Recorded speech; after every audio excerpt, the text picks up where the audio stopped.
Hi friends, ఈరోజు first time ఇలా ఇప్పి తెచ్చుకున్నాను. దాన్ని ఈరోజు నేను ప్రిపేర్ చేస్తున్నాను. ఒకసారి చూద్దాం. ఇప్పి ఎలా చేయాలనేది ఈ ప్యాక్ మీద నేను ఈ విధంగా చూశాను.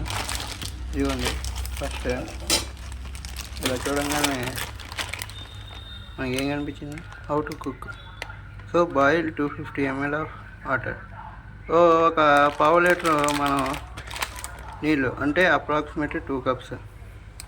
రెండు, add the block without breaking the long noodles and add masala mix and turn the block over to wet all stars and stir and cook for 3 minutes. So రెండోది వచ్చేసి వాళ్ళు లోపల ఒక మసాలా ఇస్తారు, దాన్ని యాడ్ చేయాలంట.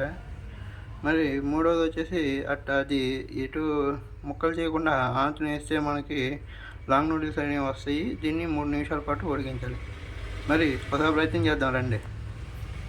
ముందుగా మనం గ్యాస్ వెలిగించుకోవాలి. తెచ్చేయాలని ముందు మనం ఏం చేయాలి? స్టవ్ వెలిగించుకోవాలి. స్టవ్ వెలిగించుకున్నాం.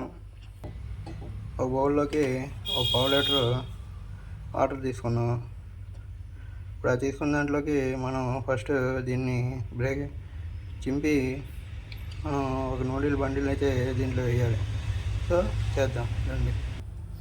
ఇవ్వండి, ప్యాకెట్ చింపేసి మనం బండిని అయితే బయట తీసుకున్నాం. అలాగే ఇవ్వండి, ఒక మసాలా ప్యాకెట్ కూడా తీసుకున్నాం. మరి దీని మీద ఏం రాసిందంటే not meant for retails without outer pack, refer to outer packs for all details.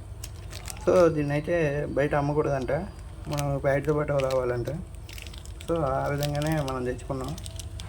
ఇటు చూసినట్టయితే మనకి చూడండి, నీళ్ళు బాయిల్ అవుతున్నట్టు మనకి బుడగలు వస్తున్నాయి. సో ఇప్పుడు మనం దీన్ని అయితే ఇలా బ్రేక్ చేయకుండా వేస్తాం కదండి. ఇప్పుడు దాని మీద ఇప్పుడు మనం మసాలా వేయాలి. మసాలా వేసిన చూద్దాం, మసాలా వేద్దాం. ఇవ్వనండి, మసాలా వేసాను. నాకు ఈ మసాలా అయితే చాలా టేస్ట్గా అనిపిస్తుంది. ఒట్టిదే తినాలనిపిస్తుంది నాకైతే. నేనైతే చాలాసార్లు ఒట్టిదే తిన్నాను. ఇంట్లో మా సిస్టర్ చేసినప్పుడు మాత్రం నేను చాలాసార్లు ఈ ఒట్టి మసాలానే తిన్నాను. దీంట్లో మనం తగినంత ఉప్పు వేసుకొని దీన్ని మనకి రుచికి తగినంత ఉప్పు వేసుకుంటే మనకి 3 నిమిషాల పాటు ఉడుకుతుంది కదండి. ఉడికిన తర్వాత మనం ఉడికేలోపు మీకు రుచి తగినంత ఉప్పు వేసుకుంటే సరిపోద్దండి. ఇదిగో ఈ విధంగా 3 నిమిషాల పాటు ఉడకనిస్తే మనకి ఊలాడే మ్యాగీ అయితే రెడీ అయిపోతుందండి. ఇంతేనండి. మరి మీరు కూడా ట్రై చేసుకోండి. ఇంట్లో టిఫిన్ ఏమైనా లేనప్పుడు, లేదా కారంగా ఏదైనా తినాలనిపించినప్పుడు, హాట్గా చల్లటి వెదర్లో హాట్గా తినాలనిపించినప్పుడు, లేదా కొంతమంది సమ్మర్లో హాట్గా తినాలనుకుంటారు. వాళ్ళ కోసం ఇలాంటి మ్యాగీ అనేది చాలా సింపుల్గా వితిన్ 5 minutesలోనే చేసుకోవచ్చు. So thanks for watching. Bye. మరి రేపటి కొత్త రెసిపీతో మళ్ళీ కలుద్దాం. అంతవరకు చూస్తూనే ఉండండి. Thank you for watching.